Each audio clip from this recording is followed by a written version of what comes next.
श्री सद्गुरु महाराज की जय। श्री सद्गुरु महाराज की जय।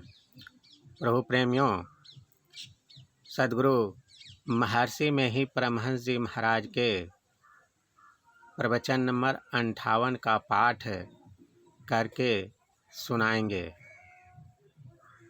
गुरु महाराज की आवाज़ की स्मृति बनी रहे, इसके लिए आइए गुरु महाराज की आवाज़ में उनके प्रवचन के प्रारंभिक बोल सुने।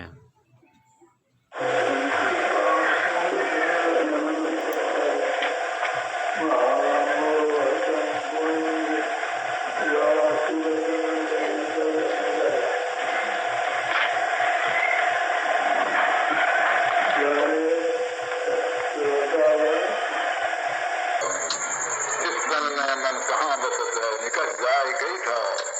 गुरु बन है तो समझ ले, ना कर गुरु हो। नैना माही मन बसे, निकट जाए न था। सदगुरु ज्ञान बताई असर संतन से। यहाँ से रास्ता शुरू होता है। ईश्वर के पास जाने के लिए ऐसे रास्ता पर चलना होगा। जो इस रास्ते पर चलेगा, इसका पहला छोर पकड़ेगा, न वो जागने में रहेगा, न सपनाने में रहेगा, न गहरी नींद में रहेगा। उसकी चौथी अवस्था वहीं से है। जैसे ये जागने के स्थान में रहकर हम लोग जागने के संसार को दूर तक देखते हैं, दूर तक जाते हैं, जहाँ नहीं जा सकते हैं, नहीं ज्ञान नहीं देख सकते हैं, उसके लिए भी ज्ञान रखने का ही और है। बहुत दूर तक है। सुना है कि अब वैज्ञानिकों ने कहा है कि निर्देश काल का भी अंत होता है, तो देश काल सहना है, वहाँ तक जाता है। जब तक जाता रहता है, करने को कर्म बाकी है, तब तक पूरी व्यवस्था है। उस पूरी व्यवस्था का जहाँ अंत हो जाता है, पांचवी सूर्यातीता अवस्था आती है। उस सूर्यातीता अवस्था के परे और वही है जो वहीं पर ईश्वर का प्रत्यक्ष यहाँ तक हो गया कि चेतन आवरण, जो हल्का आवरण है, उससे भी आगे बढ़ गया, केवल आत्मदशा में रहे। यह है भक्ति का पूरा रास्ता। श्री सद्गुरु महाराज की जय। महर्षि में ही सत्संग सुधा सागर, प्रवचन नंबर 58। प्यारे लोगों, आप लोग खेती करते हैं, आप लोग किसान हैं। खेती से ही सब लोग जीते हैं। खेती नहीं करने से आप लोग डरते हैं। क्यों?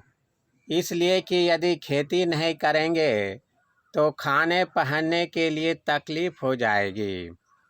फिर आप लोगों की संतति है, अपनी संतान के पालन पोषण के लिए पिता की इच्छा रहती है। साथ में डर रहता है कि यदि संतान को अच्छी शिक्षा नहीं दें तो संसार के योग्य काम को वह नहीं कर सकेगा।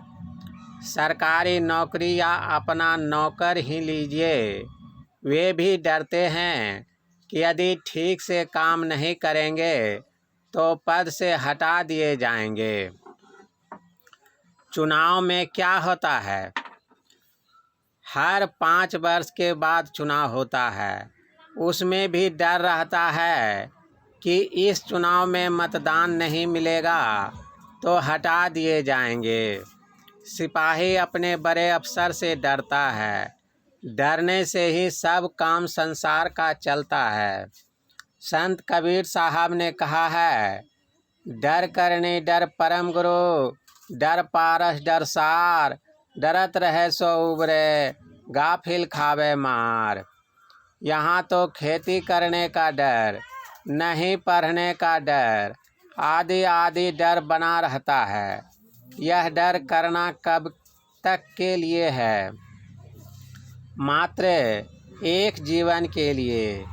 1 साल सुख से रहने के लिए कितना परिश्रम करते हैं, डर कर खेती करते हैं, अच्छी बात है, किंतु इसके साथ साथ एक बात और है कि आज हम हैं, लेकिन हमारे पिता या पिता के पिता कहाँ चले गए।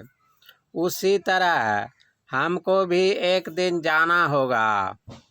अभिमन्यु के मरने पर युधिष्ठिर को नारद जी ने बहुत समझाया और कहा कि भगवान श्री राम 11,000 वर्ष पर्यंत राज कर फिर इस असार संसार से चले गए। तुम पुत्र शोक व्यर्थ करते हो। जब यह समझ में आता है कि एक दिन हमको भी जाना होगा, तब घर दरवाज़ा आदि बेकार मालूम होने लगता है। यदि कोई किसी को कहे कि मरने पर तुम नरक में जाओगे, तो यह सुनकर महा दुख होगा। इसके लिए ऐसा उपाय करो कि शरीर छूटने पर दुख में न चले जाओ। अभी जो आप लोगों ने पाठ में सुना है, उसमें कबीर साहब कहते हैं, निधरक बैठा नाम बिनु चेतिन करे पुकार, यह तन जल का बुदबुदा बिन सत नाही बार। पानी का फोका बुदबुदा कुछ काल ठहरता है, फिर फूट जाता है। उसी तरह शरीर थोड़ी देर रहेगा, फिर नाश हो जाएगा। इसलिए भजन करो और डरो कि कब शरीर छूट जाएगा।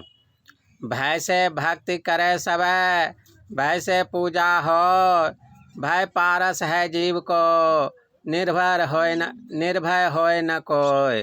कबीर साहब। भजन करने के लिए हमको वैसा बनना पड़ेगा जिससे हम भजन करने के योग्य होंगे।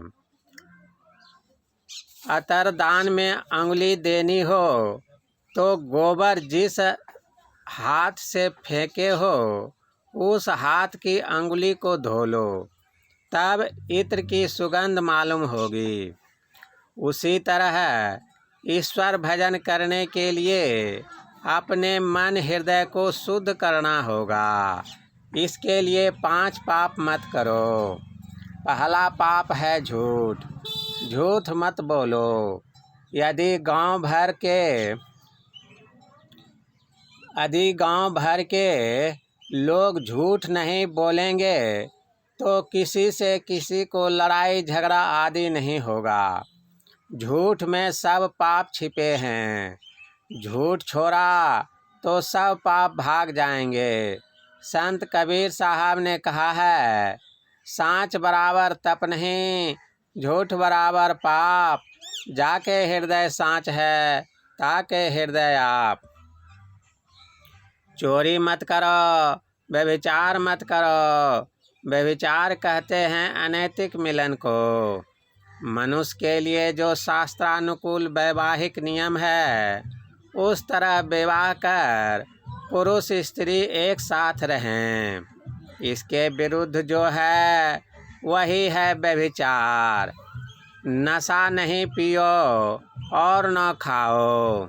संत कबीर साहब ने कहा है, मांस मछरिया खात है, सुरापान से हेत, सोनर जर से जाएंगे, जो मूली की खेत। खेत से मूली उखाड़ने पर उसका कुछ नहीं बचता है। उसी तरह जो मांस मछली खाता है, मद्य पीता है, वह धर्म के खेत से उखड़ जाता है। भांग तमाकू छूतरा अफयूं और शराब का कबीर इनको तजे, तब पावे दीदार। नशीली चीज सत्य मार्ग से गिराने वाली है। हिंसा मत करो। हिंसा नहीं करने के संबंध में मांस मछली भोजन मत करो। मांस मछली खाने से केवल हिंसा ही नहीं होती है, उसकी तासीर भी कुछ और है। गाय के दूध में जो गुण है, भैंस के दूध में वैसा गुण नहीं है। बकरी के दूध में फिर दूसरा ही गुण है, उसे आप पी सकते हैं, किंतु गधे का दूध नहीं पी सकते। दूध में भी गुण है, गधे के दूध को अपवित्र समझते हैं। आप अपनी देह को समझिए और एक मछली की देह को समझिए, दोनों पर विचार कीजिए। मछली की देह में कितनी गंध रहती है। मछली खाने वाले मछली को धोकर खाते हैं। मछली क्या खाती है सो विचारिए। वह निकृष्ट से निकृष्ट वस्तु को खा जाती है, जैसा अन्न वैसा वन। उस खराब वस्तु को खाने से मन कैसा होगा विचारिए। मछली छूने पर हाथ धोते हैं। उसके शरीर के गुण और अपने शरीर के गुण में अंतर है, इसलिए अपने उत्तम शरीर में नीच गुण वाले शरीर को देकर अपने को नीचे गिराना है। परमात्मा ने अनेक प्रकार के फल दिए हैं, मिठाई दी है, उसे खाइए। खराब चीज़ खाने से मन भी खराब हो जाता है। इन 5 पापों से अपने को बचा कर रखिए। मनुस्मृति में 8 घातक बताए गए हैं। 1. वध करने की आज्ञा प्रदान करने वाला। 2.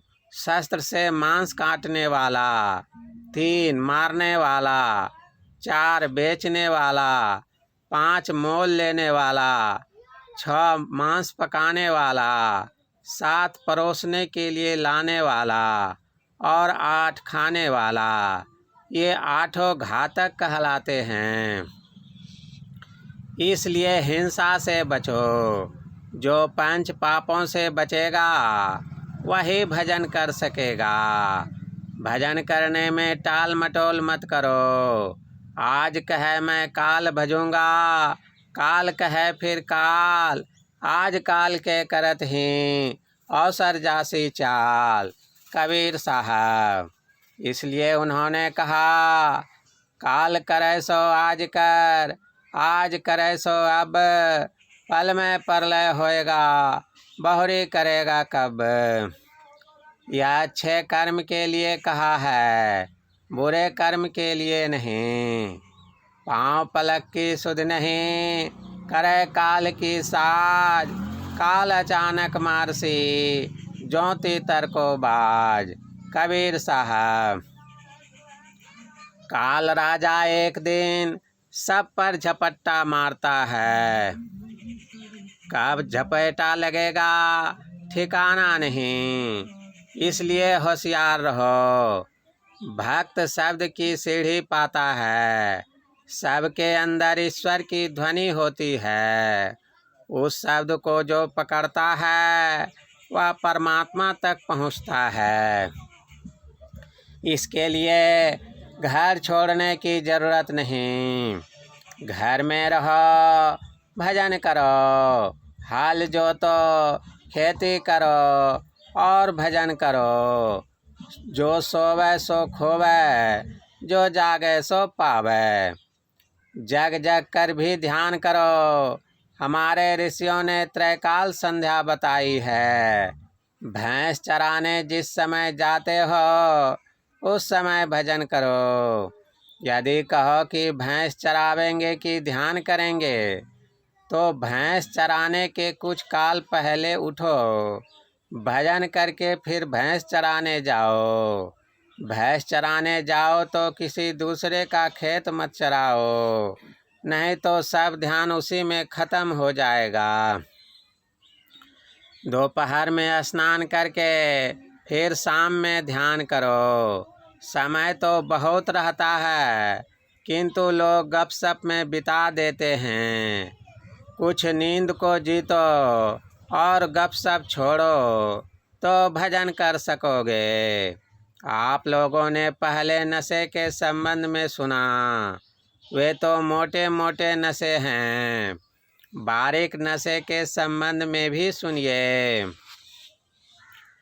मद तो बहुतक भांति का, ताहि न जाने कोय, तन मद मन मद जाति मद, माया मद सब लोय। विद्या मद और गुण मद, राज मद उन्मद, इतने मद को रद्द करे, तब पावे अनहद। सदाचार पूर्वक सबसे मिलकर रहिए, गांव समाज में भी मिलकर रहिए। आपस में झूठ व्यवहार नहीं कीजिए, सुचरित्र से रहिए। जरा सा झूठ के कारण भगवान शिव ने सती को मन से त्याग दिया था, इसलिए झूठ को छोड़िए।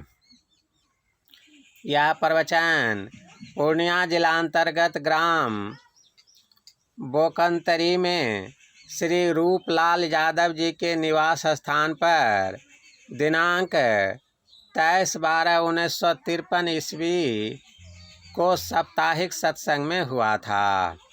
श्री सद्गुरु महाराज की जय।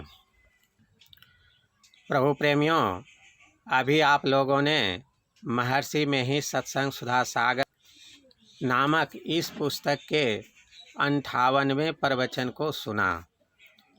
यह पुस्तक सत्संग ध्यान स्टोर से आप ऑनलाइन मंगा सकते हैं। लोगों को इन बातों की जानने की इच्छा होती है, इसलिए ये बातें बताई जा रही है। इसके साथ ही गुरु महाराज के अन्य साहित्य एवं सत्संग ध्यान से संबंधित अन्य सामग्री भी आप सत्संग ध्यान स्टोर से मंगा सकते हैं। आप इस प्रवचन को अपने से भी पढ़ सकते हैं। इसके लिए वीडियो के विवरण में लिंक रहता है। अगर आपको इस तरह के गुरु महाराज के प्रवचन का पाठ पसंद है तो इस चैनल को सब्सक्राइब कर लें और अपने इष्ट मित्रों को भी बतावें, जिससे वे भी इससे लाभ ले सकें। और हमें भी कमेंट करके बतावें कि इस प्रवचन पाठ को सुनकर आपको क्या लाभ हुआ। श्री सद्गुरु महाराज की जय। अब तक के जो भी वीडियो हमारे चैनल पर है वह सभी यूजर फ्रेंडली होने के कारण उसमें सारी जानकारी दी गई है। कोई भी वीडियो स्पॉन्सर नहीं है। आगे के वीडियो में भी जानकारी इसी तरह दिया जाएगा। जय गुरु महाराज।